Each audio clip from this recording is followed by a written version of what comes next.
رب کائنات کی توفیق سے ہم مسلمان ہیں، ایک مسلم معاشرے میں رہتے ہیں، لیکن آج کل ہم دیکھتے ہیں ماہ رمضان سے جو ایک سیاسی ہلچل اس پاکستان میں مچی اور اس کے نتیجے میں حکومت کی تبدیلی بھی کہہ لیجئے، وہ تو ہوا ہی ہوا، لیکن ماہ رمضان میں بھی اور اب تک بھی ہم دیکھ رہے ہیں کہ جو ایک ٹیسٹ ہمارا تھا، ایک امتحان ہمارا تھا، اس میں کئی اعتبارات سے ہمیں بڑی ناکامی دکھائی دی۔ امتحان سے مراد کیا ہے؟ الذی خلق الموت والحیات لیبلوکم ایکم احسن عملا، سورہ ملک کی آیت نمبر 2 ہے۔ اللہ سبحانہ و تعالیٰ ارشاد فرماتا ہے کہ اللہ تعالیٰ نے موت اور حیات کا سلسلہ اس لیے قائم فرمایا کہ اللہ تعالیٰ تمہارا امتحان لے کہ تم میں سے عمل کے اعتبار سے بہترین کون ہے۔ ہر گزرتا لمحہ ہمارا امتحان ہے، تو یہ بھی ایک امتحان جو ایک سیاسی تبدیلی ہمارے ملک میں آئی، ویسے پہلی مرتبہ تو نہیں آئی ہے۔ آج لوگوں کا خیال ہے کہ امریکہ نے ایسا کر دیا، وہ امریکہ نے کو پہلی مرتبہ کیا ہے؟ 75 سال کی تاریخ ہمارے سامنے، جی بیرونی دباؤ آ گیا تھا، یہ بیرونی دباؤ کو پہلی مرتبہ آیا ہے؟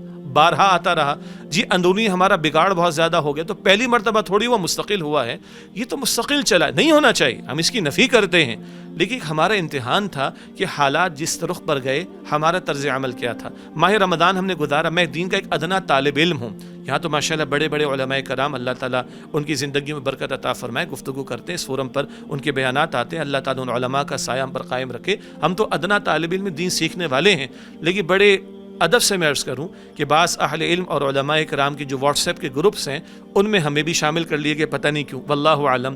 اور وہاں جو رمضان کے آخری عشرے میں ہم نے زبان دیکھی ہے، جو انداز دیکھا ہے، جو گرمیاں دیکھی، ویسے تو ٹیمپریچر ویسے ہی بڑا ہوا پاکستان میں گرمی کا، یہ سیاسی گرمی کے ٹیمپریچر نے نہ جانے ہمارے دماغوں کو کہاں تک پہنچا دیا۔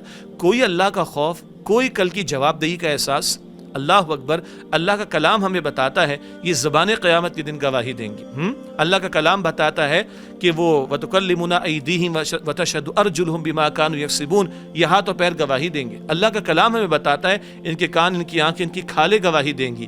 یہی چل رہا نا، یہی ٹپس، یہ فنگر ٹپس جسے ہم کہتے ہیں، یہی انگلیاں چل رہی ہیں نا، یہ سب پیش ہونا ہے کل قیامت کے دن۔ کوئی خوف خدا ہے کہ نہیں؟ جس کے منہ میں آئے زبان دراز کر دی، ہاں گالیاں۔ قرآن پاک سورہ انعام آیت نمبر 108 میں بتاتا ہے کہ ان کے بتوں کو گالیاں مت دو۔ سبحان اللہ، بتوں کو غلط کہا جائے ایک بات ہے، بتوں کو گالیاں دی جائے دوسری بات ہے۔ بتوں کے بارے میں بھی اشتعال انگیز زبان اختیار کرنے کی اجازت نہیں دی گئی، چہ جائے کہ آپس کے ان سیاسی اختلافات کو معاذ اللہ کچھ لوگوں نے اسلام و کفر کی جنگ بنا ڈالا، اور لوگ کہتے ہیں کلمہ حق بیان کر رہے ہیں ہم، انا للہ و انا الیہ۔ یہ کلمہ حق ہے جہاں گالی بھی چلتی ہے، جہاں کردار کشی بھی چلتی، کریکٹر اسیسینیشن بھی چلتی، جہاں بہتان بھی چلتا ہے، جہاں غیبت دو ہاتھ آگے بڑھ کر چلتی، جہاں بلا دلیل دعوے کیے جاتے ہیں۔ یہ کس کس اسلام کی تعلیم ہے؟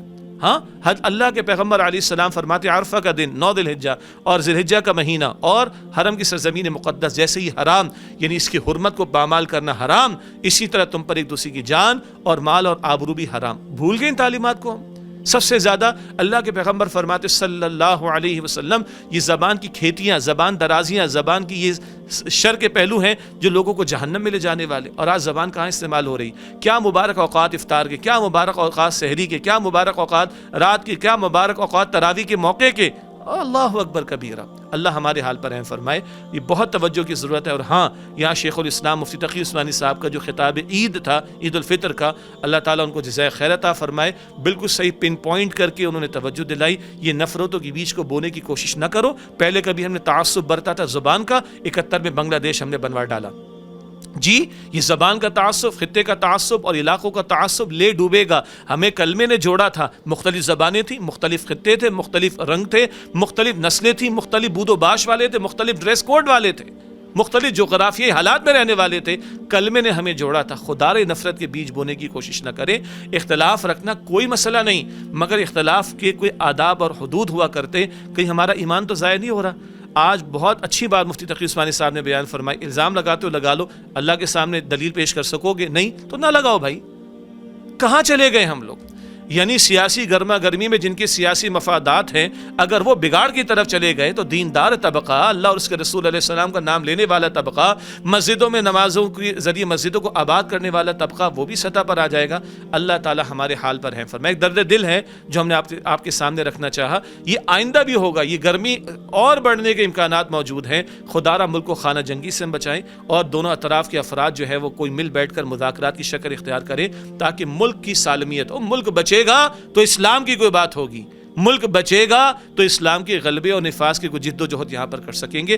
ہماری محبت کسی سیاسی جماعت سے نہیں, ہماری محبت کسی سیاستدان سے نہیں, ہماری محبت اسلام سے ہے, اور اس لیے پاکستان سے ہے کہ اس پاکستان کو ہم نے اسلام کے نام پر لیا. اللہ تعالی ہمارے دلوں کو جوڑے, ان نفرتوں کو اللہ ختم کرے, ہمیں آخرت کا طلبگار بنائے, اور اللہ اپنی ذات کے لیے اور اپنے دین کے لیے مخلص کر لے, اخلاص والا, اور اللہ مخلص بھی کر لے, اللہ چن لے, تبھی ہم سمجھتے ہیں کہ ہمارے معاملات حل ہو سکیں گے.